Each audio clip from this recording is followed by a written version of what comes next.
सोडून तुलाज मातीला तू जाग उधाणू दे आज उरी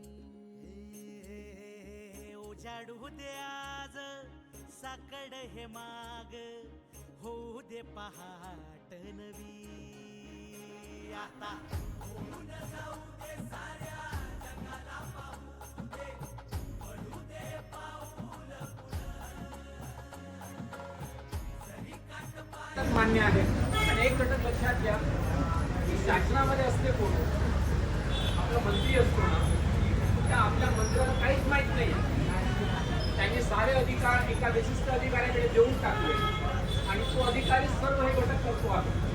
आणि एका अधिकाऱ्याच्या याच्यावर मुदुरीच्या जोरावर मान्यता आहे. जानेवारी महिन्यात ऑगस्ट महिन्यामध्ये त्याची ऑनलाईन बैठक लागली. त्या ऑनलाईन बैठकीमध्ये आयुक्त जॉईंट डायरेक्टर आणि आम्ही महासंघाचे 3 पदाधिकारी 3 लोक होतो आणि हे 6 लोक सरकार. त्या ठिकाणी मला हे विचारण्यात आलं की सर या होणाऱ्या संच मान्यतेच्या संदर्भात महासंघाने तुम्हाला सांगितलेलं आहे की तुम्ही आम्हाला या ठिकाणी मार्ग करायची काय आहे. आणि मी संच मान्यतेच्या बाबत सर्व मुद्दे मांडले. त्या मिटिंगमध्ये जवळपास 1.25 तास मिटिंग चालली ऑनलाईनवर. मुद्दे मांडल्यानंतर आपल्याला हे 7 GR माझ्याजवळ लिहून हे 7 GR या ठिकाणी माहिती आहे. 7 GRच्या आधारावर आपली संच मान्यता होती. या GR मध्ये आपण वेळोवेळी आपल्या विद्यार्थ्यांना प्रोटेक्ट केलं. आयुक्त मला काय म्हणाले, आयुक्त हिंदी साइड ते म्हणाले की मिस्टर गावनकर आपने अपने टीचर को बचाने के लिए सरकार को आपकी संगठना ने झुका झुका के ये सब GR बना लिए. अशा अधिकाराचा निषेध असो निषेध असो निषेध असो असायला. आम्ही म्हटलं सर आम्ही नाही बनवली. ग्रामीण भागातील शेवटच्या टोकावरचा एकही विद्यार्थी आणि एकही मुलगी शिक्षणापासून वंचित होऊ नये म्हणून हे शासनादेश करावे लागले. जे शासनाला पटले म्हणून त्यांनी केले, आम्ही नाही केले. आणि म्हणून आमचा मूळ उद्देश आहे की त्या ठिकाणी प्रत्येक शासनादेश हा विद्यार्थी हिताचा आहे. आमच्या विद्यार्थी आहेत म्हणून आम्ही आहोत, विद्यार्थी आहेत म्हणून आम्ही आहोत आणि विद्यार्थ्यांसाठीच आम्ही आहोत. हे सर्व बोलता बोलता म्हणाले की सर क्वालिटी एजुकेशन की क्या बात है. म्हणजे आयुक्त विचारतो है कि सर क्वालिटी एजुकेशन की क्या बात है. क्वालिटी के बारे में आपको बोले नहीं, आपने तो सब टीचर में से बच्चे इसके बारे में बोले. मैं भी जाना होता कि सर क्वालिटी में पढ़ाने के लिए आप वक्त कहाँ देते हो. पढ़ाने के लिए वक्त कहाँ देते हो. जैसा ही हमारा एक आपको ऐसा लगता है तो बोला हम 12 ही महीने पढ़ाते हैं, 12 ही महीने पढ़ाते हैं. हमारे पीछे इतने काम लगा के रखे हैं कि एक भी हमारा टीचर खाली नहीं. एक बात. दूसरी बात पढ़ाने के लिए तो वक्त ही नहीं दिया है. पढ़ाने के एक काम से तो दूसरा काम लोग का छोड़ा जंगल ना छोड़े. अलग अलग काम. अब इस तरह के काम ये सभी के सभी काम बोला सब टीचर से करा लेते हैं. बोला हमने पढ़ाना कब और हमने क्वालिटी एजुकेशन कब डेवलप करना. एक बात. दूसरी बात हमारे टीचर जब रिटायर्ड होते हैं उसके जगह टीचर भर्ती कहाँ हुई है. स्कूल में मैथ्स का टीचर रिटायर्ड हो गया, वहाँ मैथ्स पढ़ाने के लिए संचय मान्यता के कोई भी सरकारी टीचर भेज दो. मैथ्स कहाँ से पढ़ाएगा. जब मैथ्स नहीं पढ़ाएगा बच्चा कहाँ से पढ़ेगा और कहाँ से क्वालिटी डेवलप होगी. साइंस का टीचर, इंग्लिश का टीचर, वो टीचर चाहिए जूनियर कॉलेज में 2 सब्जेक्ट का टीचर है, वही टीचर चाहिए. कोई जनरल सब्जेक्ट का टीचर पढ़ा नहीं सकता. आप हाईस्कूल की जगह इस तरह का इम्प्लिमेंटेशन नहीं कर सकते सर. बोला हे म्हणता वो काय म्हणाले जे जॉइंट डायरेक्टर आहे कांताड़े साहब, बोले एक जो बोल रहे हो मुझे समझ में नहीं आ रहा है, आप इनसे समझा लो और बाद में मुझे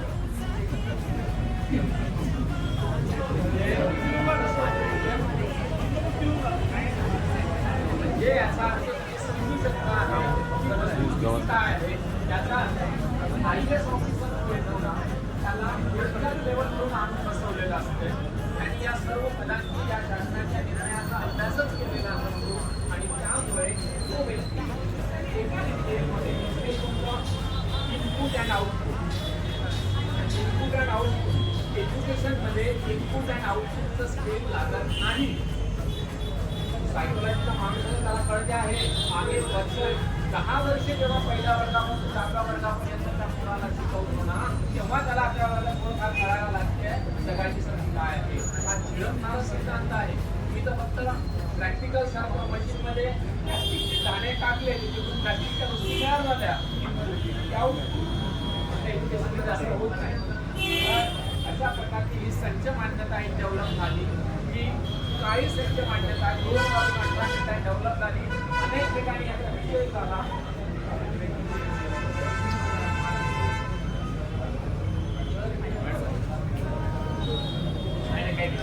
आता एवढ्या होणार. पहिला आघात कोणता आहे? ज्या आघातासाठी सोल्युशन असलेला घटक आहे पुढचा 5 मिनिटाचा. 45 मिनिटांच्या तासिका 40 मिनिटावर आणलेल्या आहेत. सर्व कॉमन केलं. आता आपल्या समोर प्रश्न आहे की म्हणजे 8 विभाग आहे. 8 विभागामध्ये 5 विभागामध्ये 8 पैकी 5 विभागामध्ये ज्युनियर कॉलेज आहे. ज्युनियर कॉलेजचे वर्कलोड हे पिरियडचे 45 मिनिटाचे आहे. तर 3 विभाग असे आहे की त्या ठिकाणी सिनियर कॉलेजचं वर्कलोड सुद्धा 40च मिनिटावर. आता आपल्या समोर प्रश्न आहे की 40 आणि 45 आले कुठून? आम्ही तुलनात नाही आणले. 1980ला शाळा संहिता अधिनियम 1981ला तयार झाला. 1980ला जेव्हा पहिली संख्या मांडण्यात आली तेव्हा सिनियर कॉलेजला अटॅच असलेल्या ज्युनियर कॉलेजचे पिरियड ते 45 मिनिटाचे होते. ते 45 असल्यामुळे 40 मिनिटाची बेल कशी वाजवायची म्हणून कॉमन बेल म्हणून 45 मिनिटं. म्हणजे 45 मिनिटं कॉमन झाले. 1980 कॉमन राहिले 2009 पर्यंत. 2009ला 24 ऑगस्ट 2009ला पुन्हा शासनाचा निर्णय आला. त्या निर्णयामध्ये ते 45चे एकत्रीकरणाच्या नावावर पुन्हा 45चे 40 मिनिटं केले. संघटनेने विरोधता आणि उर्वरित महाराष्ट्रात महासंघ आपण विरोध केला. विरोध केल्यामुळे त्यांनी तात्पुरतं 1 वर्षाची स्थगिती केली आणि संच मान्यता केली. त्यात लिहिलेलं आहे की पुढील 17 कोटी स्थगिती. त्या वर्षात स्थगिती मिळाली. पुढच्या वर्षी 40 मिनिटात करायला पाहिजे होतं. मग काय करत आपण पुढच्या केलंच नाही. 2009 पासून तर 26 पर्यंत आजतागायत तसेच पिरियड चालत राहिले. आणि आता जेव्हा संच मान्यता ऑनलाईन करायची वेळ पडली तेव्हा मात्र त्यांनी 40 मिनिटांच्या विरोध केले. आणि म्हणून मग तुम्हाला करायचं होतं, शासनाला माहिती होतं, एवढे दिवस तुम्ही नाही. तर आमचं हे म्हणणं आहे जसं चालू आहे त्याप्रमाणे आजही संच मान्यता तशीच करा. एक घटक. दुसरा घटक, तुम्ही संपूर्ण वर्ष केल्यानंतर संच मान्यता देतात. संच मान्यता 25-26 आहे. 17-26-27 सुरू केलं आणि तुम्ही आता संच मान्यता देऊन राहिले. मग तुम्ही संच मान्यता जुन्या निकषाच्या आधारावर द्या ना. काय करायचं याच्या वर्षभरात तुम्ही करा, आम्हाला काय करायचं आम्ही बघू. पण तुम्ही आता ही संच मान्यता देऊ नका. तुम्हाला मागच्या 24-25च्या आधारावर संच मान्यता द्या. मान्य करायला तयार नाही. त्यामध्ये सहाय्यक संचालक ज्याच्याकडे सर्व काम दिलेलं आहे. ऍक्च्युली ते सारे GR त्या ठिकाणी तपासल्या गेलेले नाही. आयुक्तांनी वाचले नाही. इव्हन सहसंचालकाला हे सारे GR माहीत नव्हते. म्हणजे ते काय झालं माहिती आहे का? घरकापैकी लंकाड आहे. सारे GR आमच्याकडून वापरून घेतले, आमच्याकडून समजावून घेतले आणि या GR मध्ये नमूद असलेले शेवटचे टोकं घेतले जे आजपर्यंत प्रचलित नाहीत. आमचं म्हणणं आहे या GRला तुम्ही करून प्रचलित तुम्ही करा. आता पहिले मी 5 मिनिटाचा प्रश्न काय झाला या 5 मिनिटामुळे? एका युनिटवर सिनियर कॉलेजला अटॅच ज्युनियर कॉलेजचे 10 शिक्षक असेल. एका युनिटवर 10 शिक्षक असेल ज्युनियर कॉलेजचे. त्यातला 2 तासाचं वर्कलोड कमी होतोय. आठवड्याचं वर्कलोड काउंट होते आपलं. आठवड्याचं वर्कलोड होते 18 तासाचं. ते सर्व शिक्षक आता 16 तासावर आहे. 5 मिनिटं कमी होतात. 16 तासावर एका शिक्षकाचे 2 तास कमी झाले. 10 शिक्षक युनिटवर आहे. 20 तास कमी झाले. म्हणजे 10 पैकी 17 तासांनी एक शिक्षक ऑलरेडी कमी झाला. उरले 3 तास जे 9 शिल्लक राहिले त्या 9 मधल्या लोकांचं 3 तासांनी पुन्हा वर्कलोड कमी झालं. आणि आता हे जे 9 शिल्लक होते यांना 16 तास असल्यामुळे आपलं वर्कलोड आहे 17 तास, 18 तास आणि 19 तास. शाळा संहिता अधिनियम 1981 मध्ये जर विद्यार्थी संख्या 30च्या खाली आली तर 19 तास, 30 पासून 50 पर्यंत असेल तर 17 तास 18 तास आणि त्याच्या नाही 17 तास आणि 50च्या वर तास असेल तर 18 तास. सिनियर कॉलेज अशा प्रकारचे 17, 18, 19 मिनिमम 17 तास आहे. आपण जे 17 तास कसे पूर्ण करतो हायस्कूलवाले, हायस्कूल लाटायचे या ज्युनियर कॉलेजमध्ये आपली 40 मिनिटाची पिरियड होता. 24 पिरियड झाले की 16 तासाचं वर्कलोड होते आणि 2 पिरियडचं वर्कलोड आपण EVSचं देतो. आपण देऊन 1 तास 20 मिनिटं वाढ झाली 15.20 होत्या आणि सर्व शिक्षक सुरक्षित केले. या त्यांच्या मान्यतेमध्ये जे ॲप्लिकेबल नाही आहे ते PTचे पिरियड तुम्हाला जोडले. ॲप्लिकेबल नाही आहे PTचे पिरियड. याचं कारण आहे की जर तुम्हाला PTचा पिरियड द्यायचा असेल तर तो व्यक्ती BEd किंवा MPEd पाहिजे आहे आणि जर नसेल तर जोडता येत नाही. त्यांनी जोडले आणि चुका पण जोडलेल्यांमध्ये जे आपण BEdचे दिलेले पिरियड होते त्याला स्वतंत्र करून CHD केले. ते CHD झाल्यामुळे हे पुण्याला नेल्या. साऱ्याच्या साऱ्या त्या पुण्यावर आहेत आता. तिथं आमच्या डेप्युटी डायरेक्टरच्या हातात काहीच नाही. आणि ते सर बोललेत ना मला सांगतोय अतिरिक्त होणे आजच्या घडीला किती घातक आहे. त्यांनी बोलतात माझ्या इथे शिक्षक झाले माझ्या सेवानिवृत्तीनंतर ते सेवानिवृत्त आहे बरं मांडतो. याचं कारण त्याचं आयुष्य आज 33 वर्ष सर्व्हिस केली. 33 वर्षापैकी 29 वर्ष संघटनेत काम करतो आहे अव्याहतपणे आणि त्यामुळे मला एक माणूस मला कमी झाला ना ते शिक्षक होता आहे 10 माणूस का कमी झाला आणि त्यामुळे एक शिक्षक माझ्या इथं सरप्लस ठरला. त्यांनी मागच्या वर्षी आपले मंजूर पदं आणि सँक्शन झालेल्या पोस्ट याचं पोस्ट मॅपिंग केलं. ते सर्वांच्या याचं पोस्ट मॅपिंग केलं. ज्यांच्या इथं जी पोस्ट मॅपिंग झाले आणि ज्यांच्या इथं शिक्षक अतिरिक्त ठरला म्हणजे त्याचं वर्कलोड कमी झालं. वर्कलोड कमी होता बरोबर त्याच्या मूळ आस्थापनेची पोस्ट मॅपिंगमधून बाहेर झाली. ती पोस्ट मॅपिंगमधून बाहेर होता बरोबर त्या पोस्टला पगार जनरेट होत नाही. अतिरिक्त झालेल्या माणसाचा पगार जनरेट होत नाही.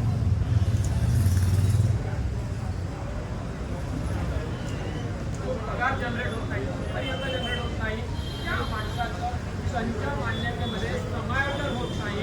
नवीन कॉलेजमध्ये त्या माणसाचं समायोजन झाल्याशिवाय पगार जनरेट होत नाही. पण आता समायोजन करायला आपल्या विभागामध्ये 24 लोक होते मागच्या वर्ष गेले तरी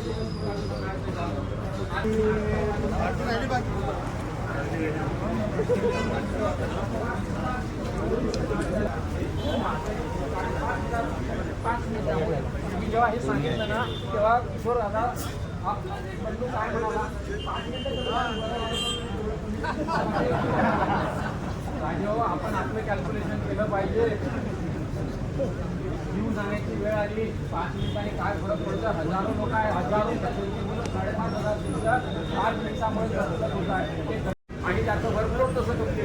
आता 30 तारखेवर आणता बरोबर सिनियर कॉलेजच्या किंवा ज्युनियर कॉलेज त्या साईडच्या शिक्षकाच्या या पॅकेज झाल्यामुळे 2,500 शिक्षक पुन्हा सरप्लस झाले होत आहे. त्यांच्याकडे ही आकडेवारी आहे आणि त्या ड्राफ्टमध्ये आपण का विरोध करत होतो. हा ड्राफ्ट बाहेर नव्हता आला तरी आपण का आंदोलन केलं कारण या ड्राफ्टवर महासंघाचे प्रतिनिधी आहे शासनाच्या ह्याच्यामध्ये. हा ड्राफ्ट तयार करत असताना आपल्या महासंघाचे प्रतिनिधी मुकुंद आंबेडकर सर आहेत आणि त्यामुळे आपल्याला हे माहीत होत आहे ते कुठे कुठे काय होत आहे. त्यामुळे जवळपास 2,500 ते 3,000 शिक्षक या ठिकाणी सरप्लस होत आहे आणि तिसरा आघात झालेला आहे भाषा विषयावर. इंग्रजी आणि मराठी. इंग्रजी आणि मराठीचा जो भाषा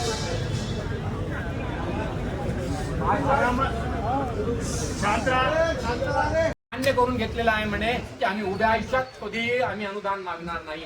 त्यावर लिहिलेलं आहे म्हणे तीच फाईल लागते आणि तुम्ही आता का मागताय. मग 2009 हायस्कूलला कसं दिलं कदम साहेबांच्या काळामध्ये सरकार तुमचंच होतं ना. मग एक चूक केली असेल तर पुन्हा कायम शब्द काढण्याच्या संदर्भात 5 फरवरीला निर्णय झाला परंतु त्यात आपल्याला GR मिळाला नाही. टप्पा अनुदानावर काम करणाऱ्या तथाकथित काही नेते होते त्यांनी आम्ही आंदोलन मागे घेतो म्हणून मान्य करून टाकलं. आम्ही दर्डा साहेबांसोबत फोटो नाही काढला. जोपर्यंत आम्हाला तुम्ही शासनादेश देत नाही कायम शब्द वगळल्याचा तोपर्यंत आम्ही आंदोलन मागे घेणार नाही आणि तुमच्यासोबत फोटो पण काढणार नाही. आंदोलन कंटिन्यू केलं 5 फेब्रुवारी नंतर टप्पा अनुदान बांधवांसाठी सांगतोय.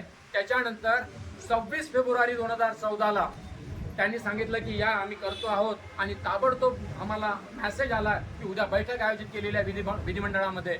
फरवरीचं अर्थसंकल्पीय अधिवेशन चालू होतं आणि त्या अधिवेशनामध्ये आम्हाला बोलावलं, त्या ठिकाणी बोलणी झाली आणि तुम्हाला 2 GR देतो. GR हातात घेतल्याशिवाय आंदोलन मागे नाही. कोणतं आंदोलन होतं? पेपर तपासणी बहिष्कार. आम्ही आंदोलन मागे घेणार नाही जोपर्यंत आम्हाला GR देत नाही.